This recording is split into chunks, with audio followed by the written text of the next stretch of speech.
Hi, my name is Andy Baugh. I'm the Director for Daviess County Emergency Management. We wanted to do a quick video for the Owensboro and Daviess County residents to discuss the potential weather threat that may happen this afternoon on Wednesday, April the 13th.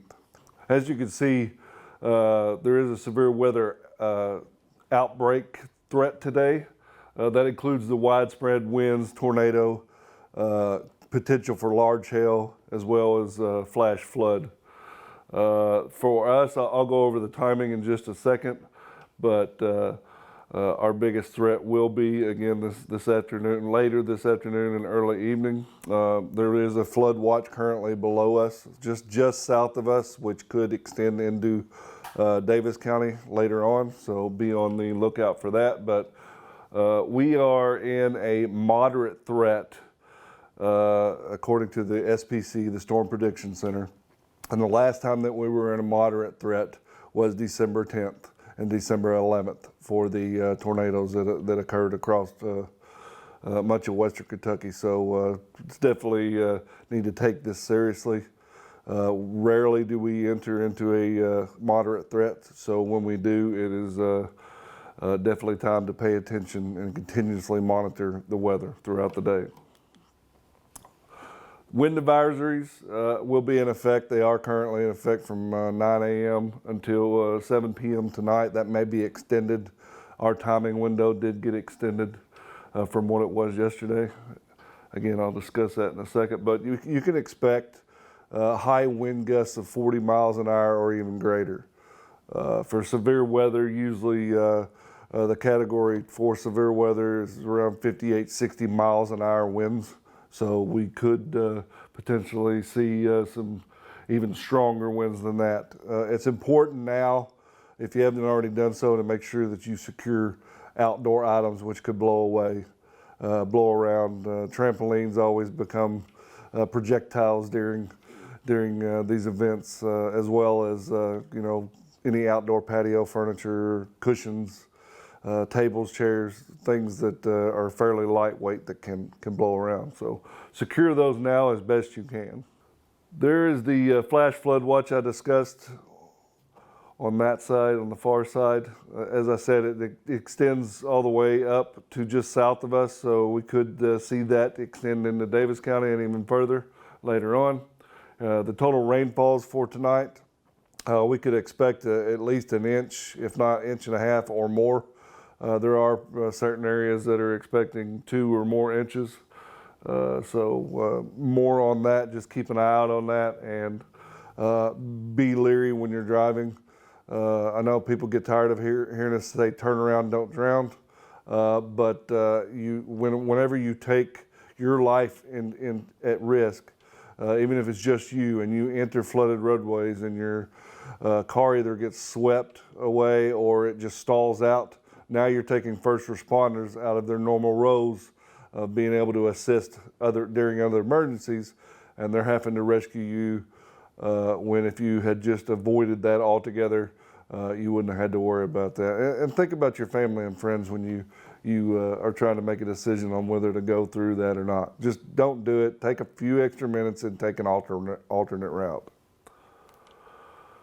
The National Weather Service's confidence in the timing is maybe a little bit lower than the location and the impacts. Most of you guys are aware that the timing of these things changes. There's so many variables that goes into play for these storms. So they are able to narrow it down a little bit better as it gets closer throughout the day. Again, we're looking at the most severe threat for Owensboro and Daviess County later this evening. So we will keep you updated on our Facebook page for any significant changes on that. There are the alternate scenarios, just like there are with all these things. They're not fortune tellers. They do the best they can with the tools that they have. We've come a long way in way of meteorology over the last 20, 30 years, but it's still not an exact science. They still offer these alternate scenarios. So just be aware, and the best thing that residents can do is just continuously monitor the weather throughout the day so that you know what's going on at all times. Here's the timing, expected timing of the storms. Yesterday, when the National Weather Service briefed us yesterday afternoon, it was expected to be a little bit earlier, 5 to 7. Now for Owensboro, Daviess County, for most of us, except far west, it looks like it's going to be most severe for 7 to 9 p.m. Again, this is not exact science, so continuously monitor the weather. What is a moderate risk? Well, it's a greater level. It's one of the higher levels of the risk categories for the Storm Prediction Center.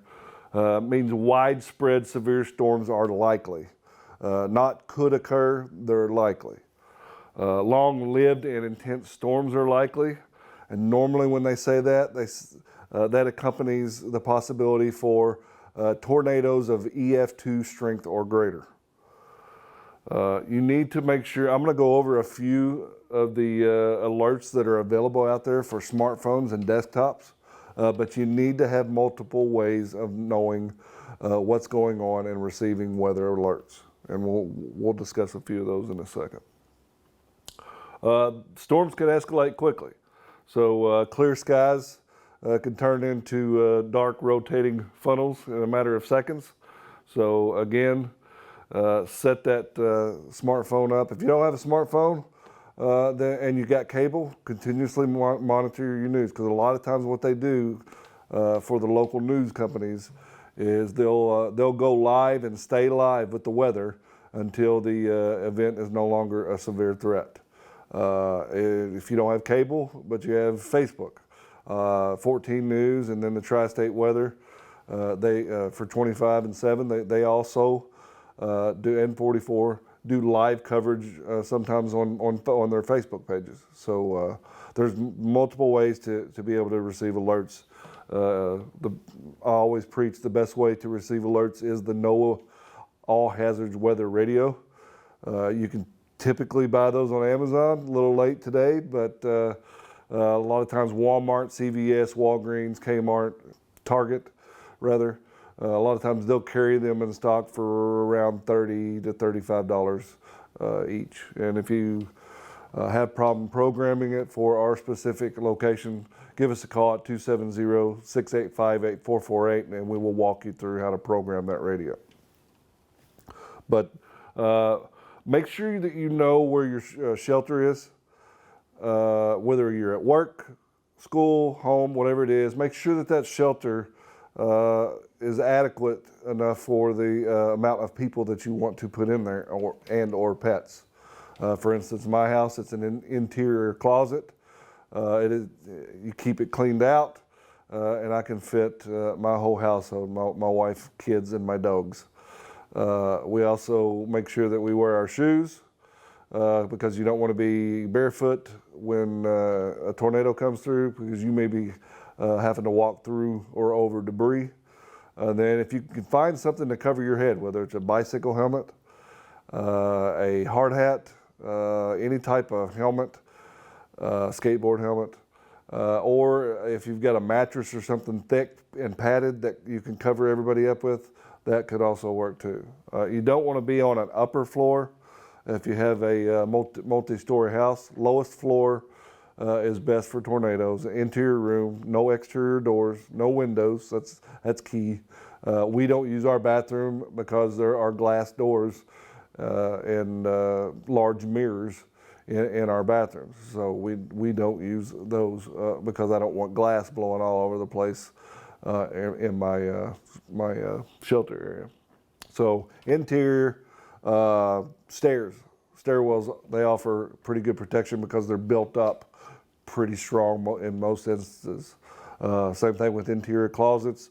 The wall studs are a little bit closer together. That provides more strength in a smaller area. Basements, obviously, are best if you have a basement. Mobile homes, do not stay in a mobile home this afternoon unless they say the severe threat is no longer present. Have plans now to stay this evening late afternoon with a friend or family member that lives in a sturdier structure. Do not stay in a mobile home. And try not to be traveling if you can avoid it during the time frame for the potential of severe weather for us. Again, pay attention to the timing. It probably will change a little bit one way or another, but try to be near your planned shelter area. Don't rely on outdoor sirens. Again, like I've said before, they are meant to alert people outdoors doing outdoor activities. If you are lucky enough to live by one really close, great, but most people do not, so do not rely on storm sirens for alerting you. For shelter while you're out and about, avoid overpasses at all costs. Do not stop on one during a tornado warning. Do not stop under one. The old myth of I'll take shelter either in my car or get out of my car and go underneath an overpass, that is a major myth. A lot of injuries occur from blowing debris, and that's just a funnel for blowing debris right there in those areas. And a lot of times the storms can pick up strength right there because they can create that turbulence. So just avoid bridges and overpasses at all times during these storms as much obviously you can.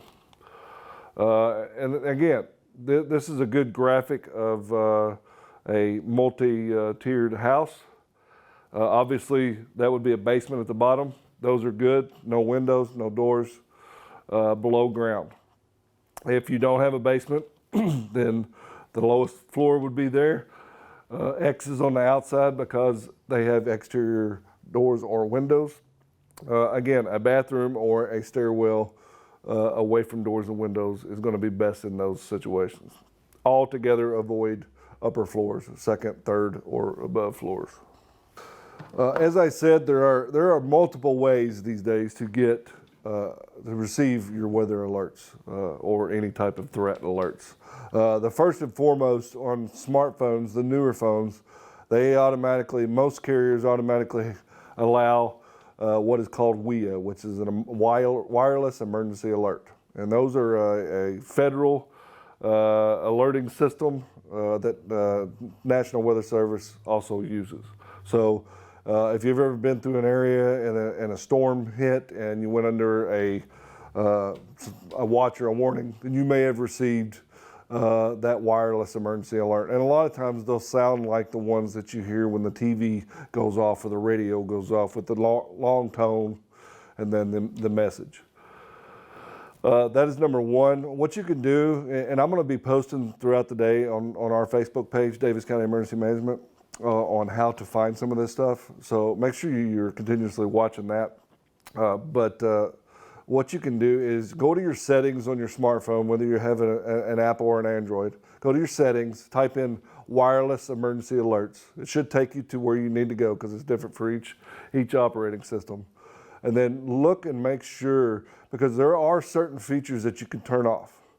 And they may have been turned off whenever you received the phone from the dealer.